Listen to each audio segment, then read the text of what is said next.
नमस्कार दोस्तों, स्वागत है आपका हमारी चैनल ज्ञान सागर में। आज की कहानी है अपने व पूर्वजों के कर्मों का फल।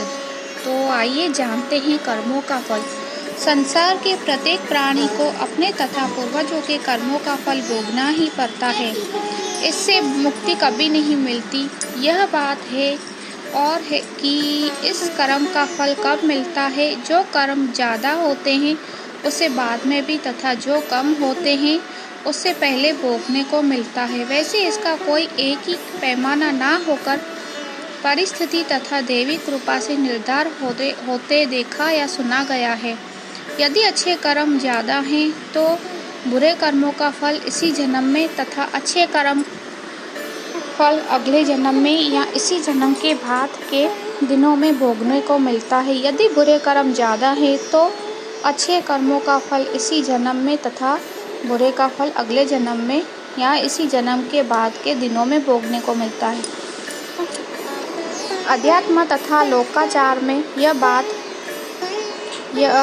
कही गई है कि जैसा बीज बोओगे वैसा ही फल काटोगे। गोस्वामी तुलसीदास ने कहा है, जो जस करई तो तस फल चाखा। श्रीमद् भगवद गीता में कहा गया है कि मनुष्य अपने कर्मों का फल इसी जन्म में पाता है। इस संसार में रहते हुए फल की चिंता किए बिना कर्म करते जाना ही हर मनुष्य का कर्तव्य है। दोस्तों, जो अपना कर्म नहीं करता वह पाप का भागीदार होता है। वास्तविक जीवन में कई बार ऐसा होता है कि मनुष्य के स्वभाव के विपरीत उसे कर्म फल मिलते ही हैं। दोस्तों, अक्सर ऐसा होता है कि अच्छे लोगों को बार बार जीवन में बुरी तथा दुर्भाग्यपूर्ण घटनाओं का सामना करना पड़ता है, जबकि कई दुष्ट मनुष्यों को अनेक बुरे कर्मों के बावजूद भाग्यहीनता का कभी सामना नहीं करना पड़ता।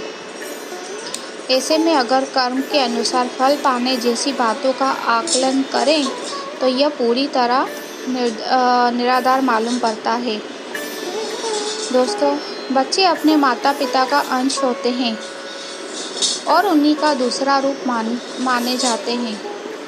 उनकी सोच और स्थिति के अनुसार बच्चों का जीवन भी प्रभावित होता है, लेकिन इससे भी कहीं बहुत अधिक हर व्यक्ति का भाग्य दुर्भाग्य भी अपने पारिवारिक कर्मों से जुड़ा होता है। इसलिए संभव है कोई मनुष्य अपने कर्म और स्वभाव में अति नेक दिल हो, लेकिन उसकी परिस्थितियां हमेशा उसे चुनौतियां तथा दुखों का सामना कराए।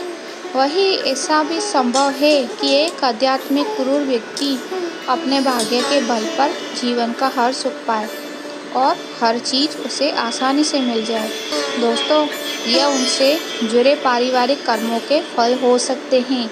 इसलिए अपने साथ दूसरों की परिस्थितियों की तुलना करते हुए दुखी होने की बजाय हमें उसे अपना कर्म फल मानकर चलना चाहिए और ईमानदारी पूर्वक अपने कर्तव्यों का पालन करना चाहिए।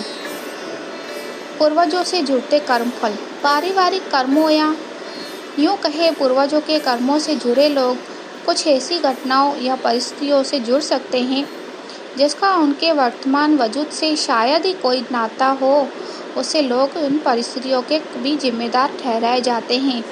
दोस्तों, जो उन्होंने कभी किया ही नहीं, ऐसा भी संभव है कि हमें उस काम का क्रेडिट भी मिले जिसके लिए हमारा बहुत अधिक योगदान ना हो। अगर कोई व्यक्ति अपने पूर्वजों के कर्मों से जुड़ा होगा तो जरूरी नहीं यह हमेशा उसके लिए नकारात्मक ही होगा दोस्तों, बल्कि कई बार यह उसके लिए अच्छा भी होगा।